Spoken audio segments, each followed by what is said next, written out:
there just seems to be something missing with the episode Zatanna. Come along with me and see if you can help me figure it out.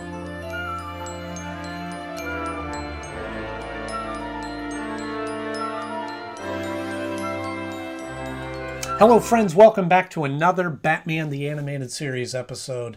I'm so glad that you joined us, and if you're new here, welcome to the fun, I hope. If you're like me and grew up on Batman the Animated Series and became a huge Batman fan today, well then this show is for you.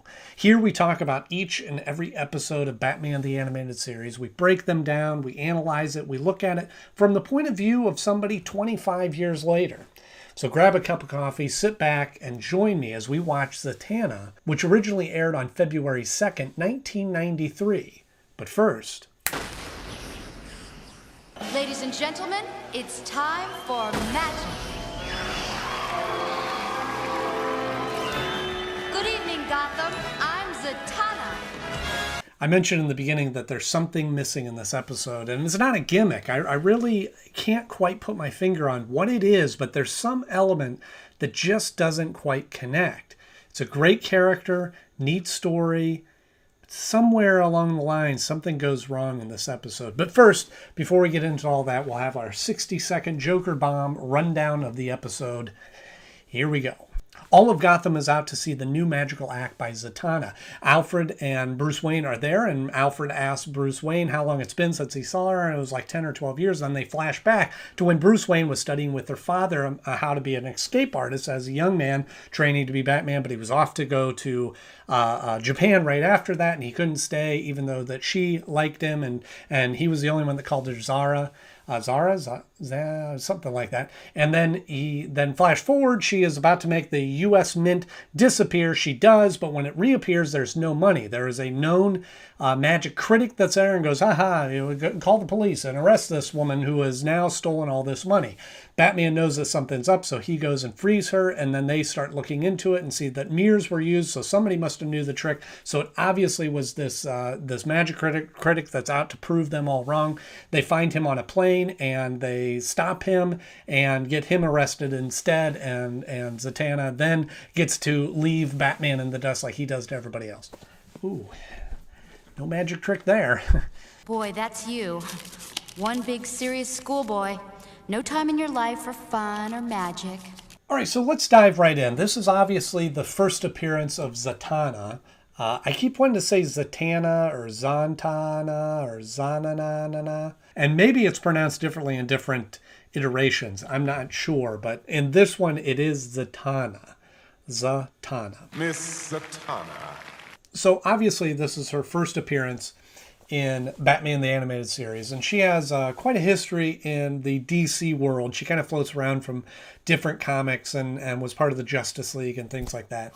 The way that they present her character in Batman the Animated Series is kind of interesting because in the comics and in her persona, she can actually conjure magic and use sorcery and things like that. So her spells, she says things backwards and makes them appear. Arba de Carba!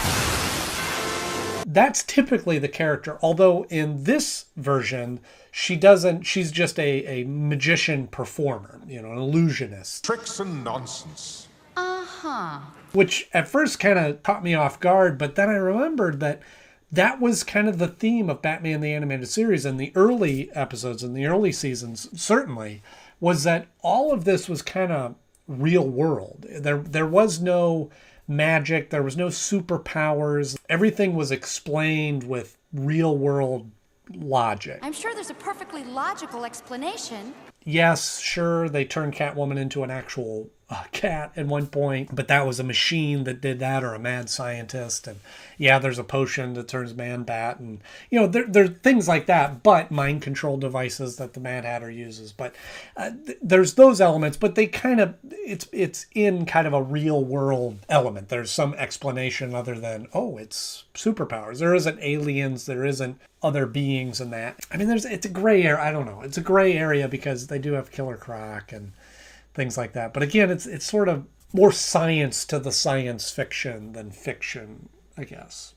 That makes sense. But anyway, so they kind of changed some things around with Zatanna. And I think it fit. It fit in this world to make her that way. But they kind of took a lot of her cool factor out of it because she's just an illusionist. Why do you care about some leggy dame in nylons? Or have I answered my own question? But I like what they did, so I don't think that was necessarily a negative to the episode. I like the flashback elements. I like the way they explained Bruce Wayne's history with Zatanna. I promise. You can't. I locked your hands to the wall. What? The setup of the story was cool, that she is performing a magic trick in front of a bunch of people and actually ends up making the money disappear. The money? Where's the money? Where's the money, he says. It's right there, isn't it? There's some great subtle moments in this episode that you have to really be paying attention to catch. One is the Zatanna asks him to pull a card and she's going to read his future. I see emotion, intensity, 2 of hearts. Joker. Yeah, that was pretty clever. And then also when they're driving in the Batmobile. There's no one you want to call first. Friends, family, husband, maybe? Smooth Batman. So those were neat little extra moments in the episode. Great trap when they go into his house to catch him and they spin him around very Scarecrow-esque, and it's a dummy there, and then they fall through the hole in the floor. It's a trap! Great sort of Indiana Jones, MacGyver type trap. They get out of that. That's kind of cool. And the plane. The plane was really cool. Fighting on top of a plane. Again, I know that's not very realistic. You can't really stand on the wings of the plane and fight each other. But it was a cool sequence. And falling out of the back and the cargo net. All very cool stuff. And then he gets hauled off to jail. And Zatanna and Batman, they have that nice little moment there where he had called her Zana on the plane, and so now she knew that he was Bruce Wayne, or John Smith, as she knows him as. What happened that made you put this on? A painful memory. And a promise. So that's a neat little moment there, and the best part about it is that then she disappears on him like he does to everybody else, especially Commissioner Gordon, so that was great. Can I give you a ride? It's as if there are great little isolated moments in this episode. The writing's okay. It's a neat premise.